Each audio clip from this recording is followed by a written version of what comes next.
Hold on and pay attention, because this is a New York Minute with Miss Me with that BS.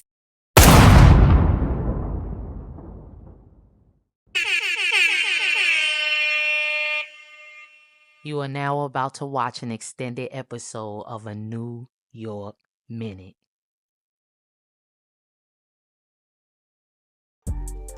Peace, peace, peace. What's up, what's up, what's up? This is Miss Me with that BS coming to you with another New York Minute. So A$AP Rocky's trial started yesterday. I did a couple of shorts on it, but I also wanted to present to you the assistant DA's opening statements. Now, I believe his last name is pronounced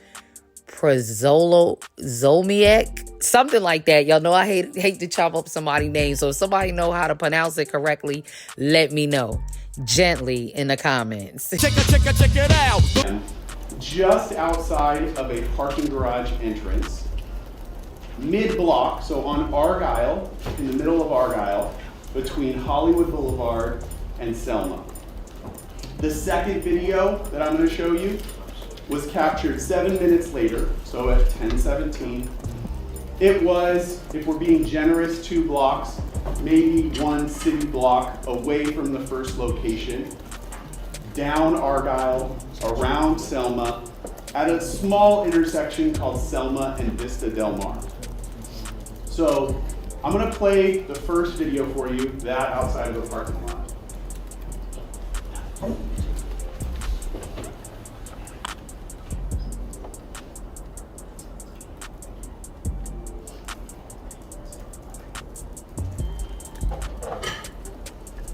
Now I'm going to move to the second location, that at Vista Del Mar and Selma, and I'm going to pre-warn you, it's a little small, it's at a distance, so you're going to want to focus your attention at the top left-hand corner.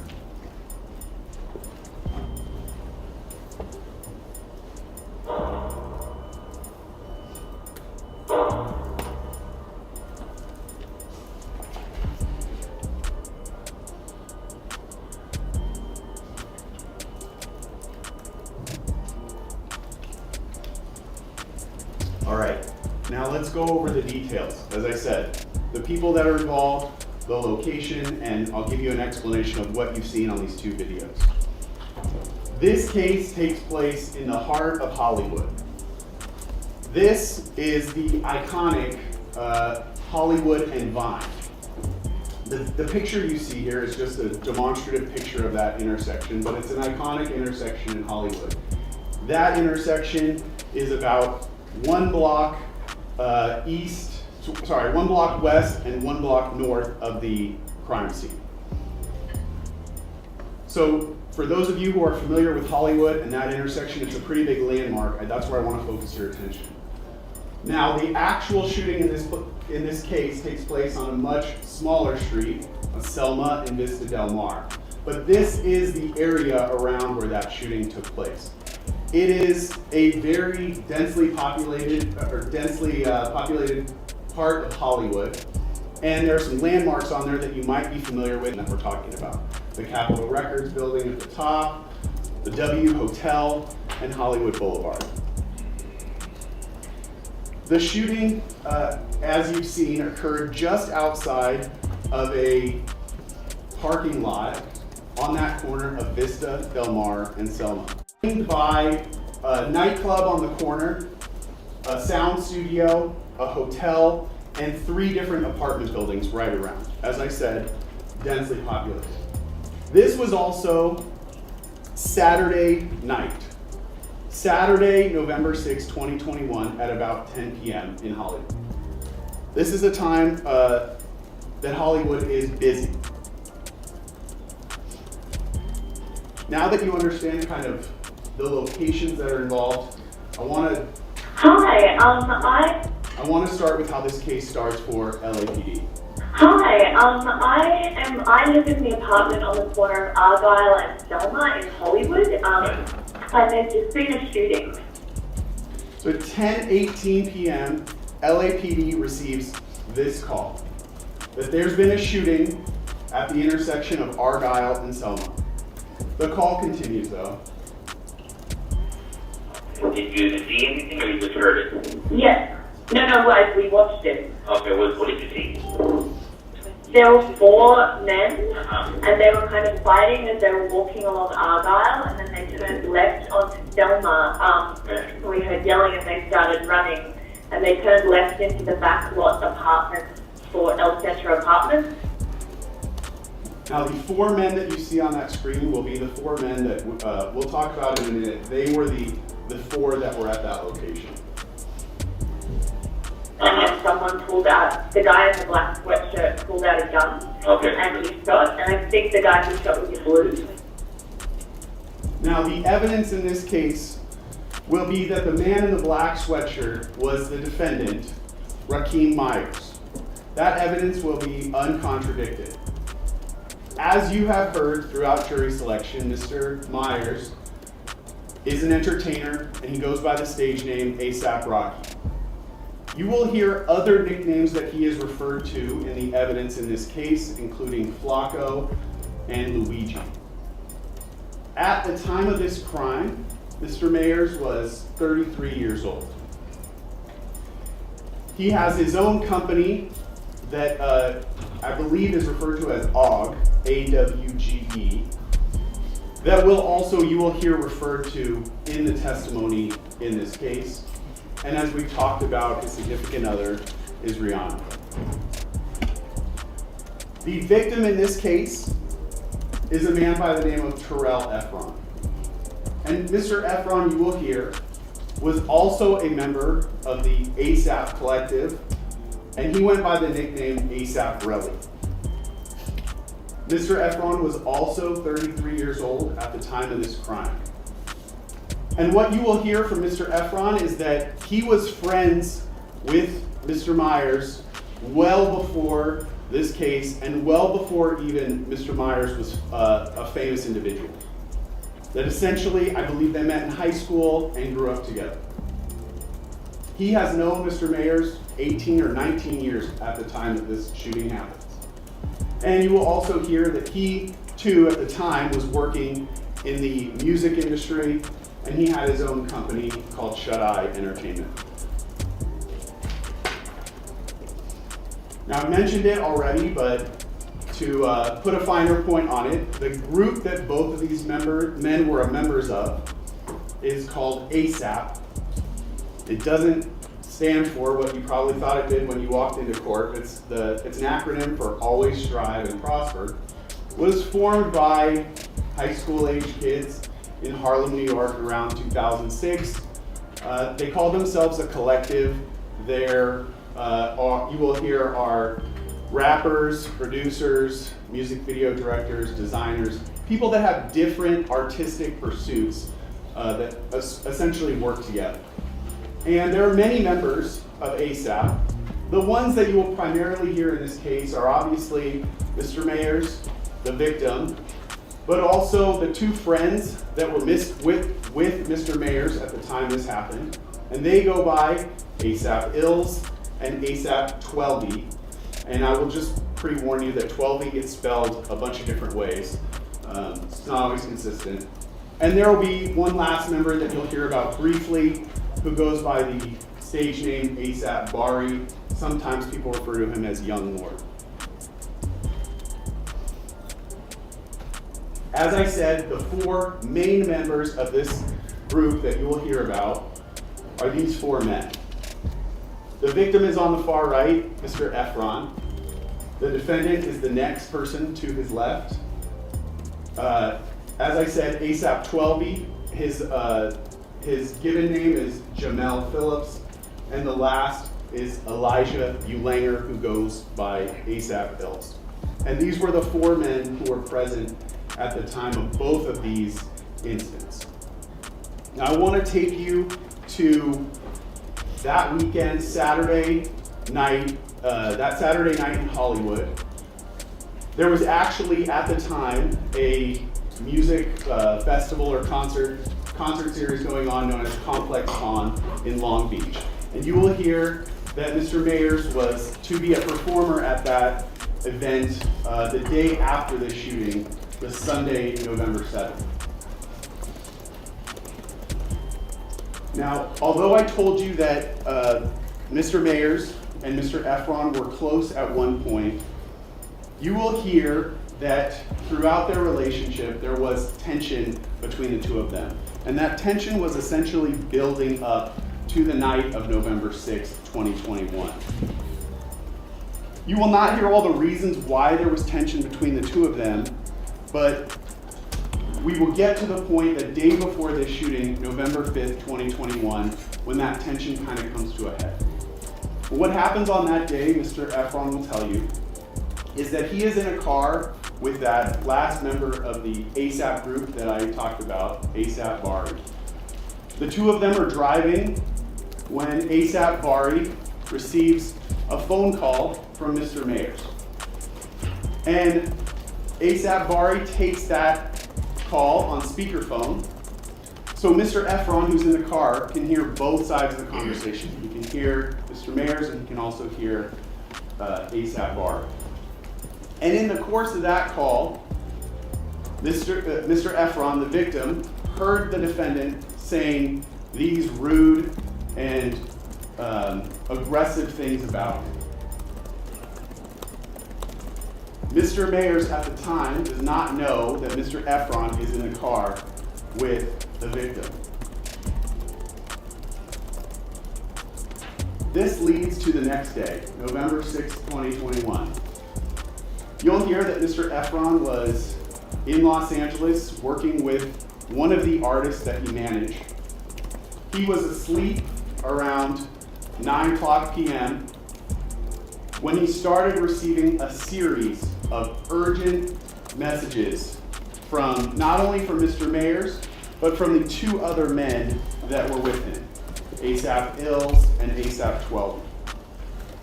And you'll hear that he received a number of calls kind of back to back to back from the three of them. Now, he didn't answer those calls because he was sleeping, but when he ultimately woke up, he saw that he had a number of missed calls. He also received text messages from Mr. Mayers that were aggressive, seeking a confrontation with him, asking him where he was. Mr. Mayers is on the left side of this conversation. Where are you at? Let's get to it. Stop ducking my calls.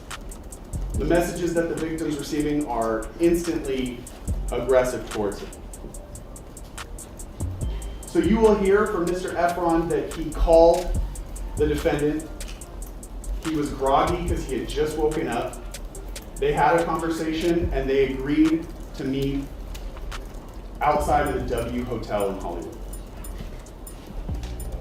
Mr. Efron will tell you that as he went to that meeting, he was of the frame of mind that he and Mr. Mayers were going to have a confrontation. That he believed they would argue,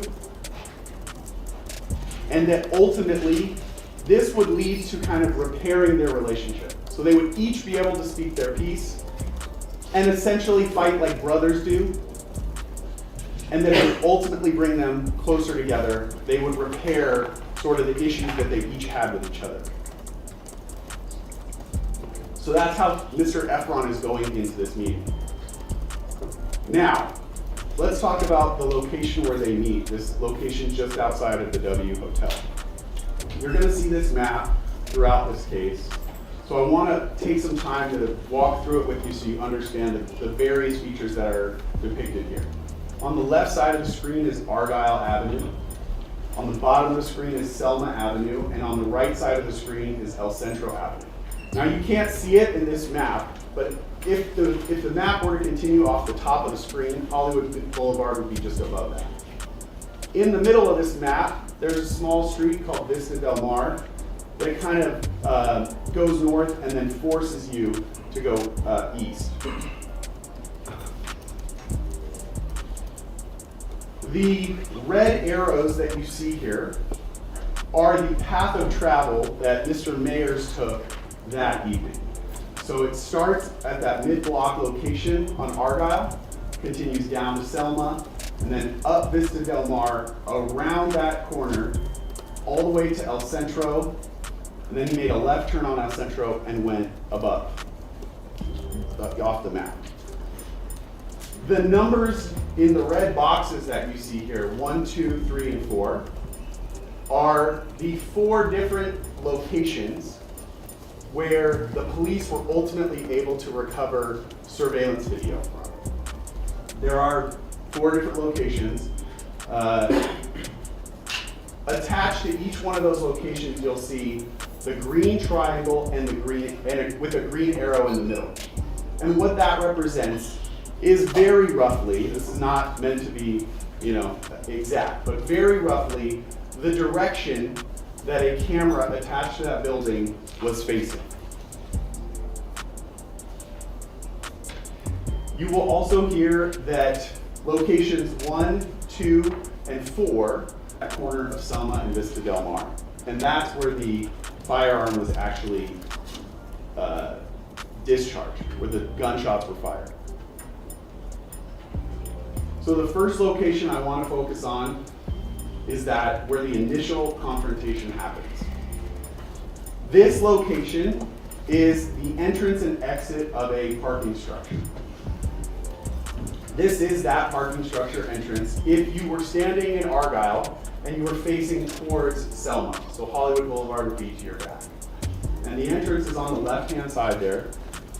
And what you will see in the videos, this parking lot entrance has those hanging indicators on from the roof.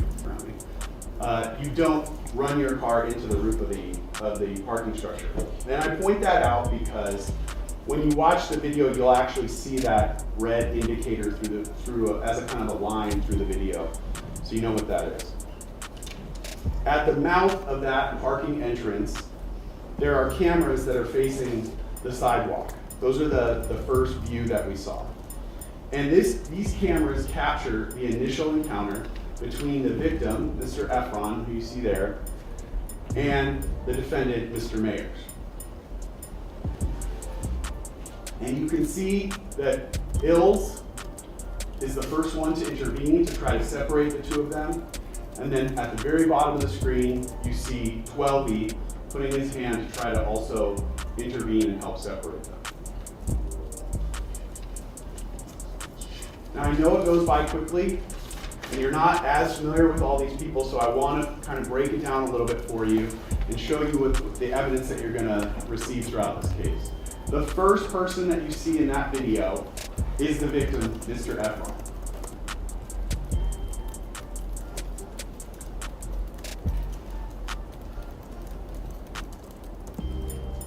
The second person who you see, who is instantly confrontational with Mr. Efron, is the defendant, Mr. Mayers.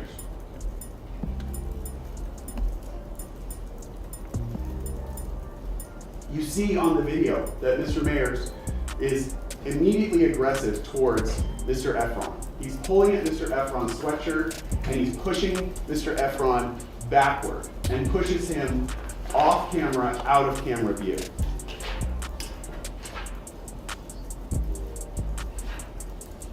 The third person that you see, as I told you, is Elijah Ulanger, who also goes by ASAP Ills, or he might just be referred to as Ills throughout this.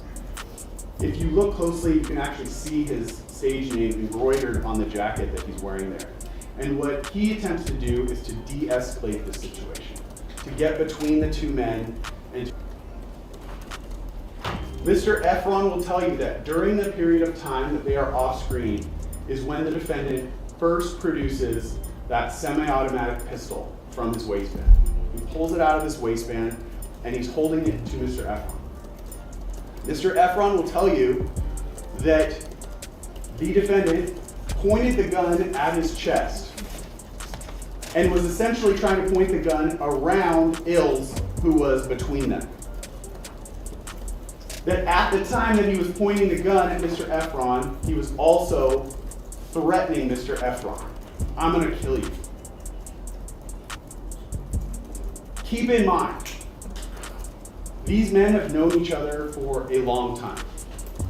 And Mr. Efron will tell you, in his state of mind, he never believed that he was going to be shot. He never believed that the defendant would actually shoot him. He will tell you that had this been a stranger, someone he didn't know as well, he would have been petrified. As you can imagine, anyone pointing a gun at you would upset you. But he knows the defendant. He knows that Mr. Mayers is not going to shoot him. He knows so much so that he'll tell you he looked at the defendant and said, if you brought a gun, you should shoot it.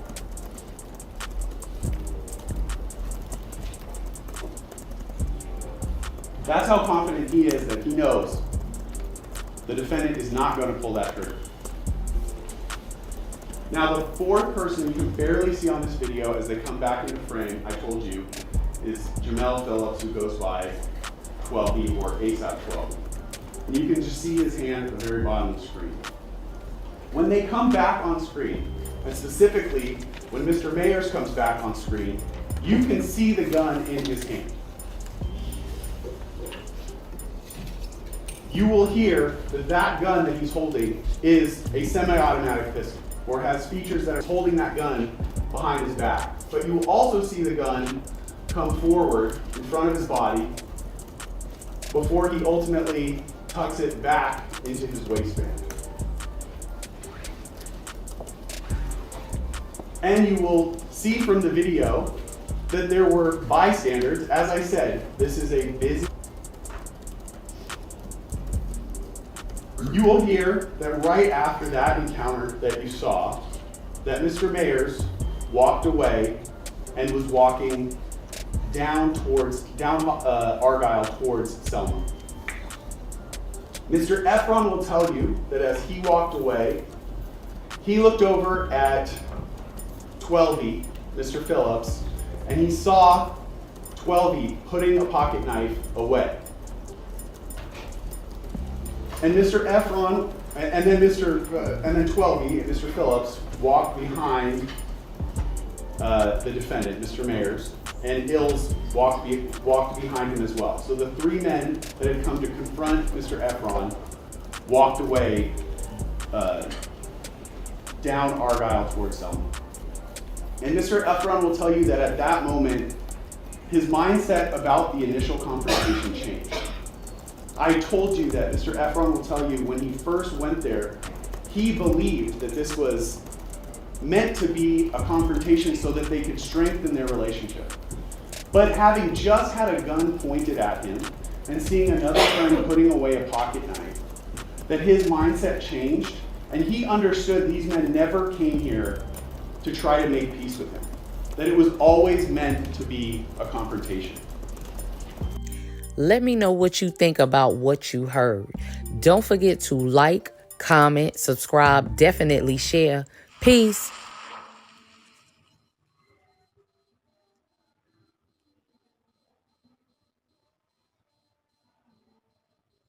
Promo alert. Today is Lena Love Lather. Make sure y'all go follow her on Instagram. Subscribe to her YouTube channel. Hit that like button. Comment and let her know I sent y'all. Her link will be down in the comment section. She back with some cream money attracting soap. Y'all already know, man, when it comes to the soap game, she the one you go to. So make sure you tap in.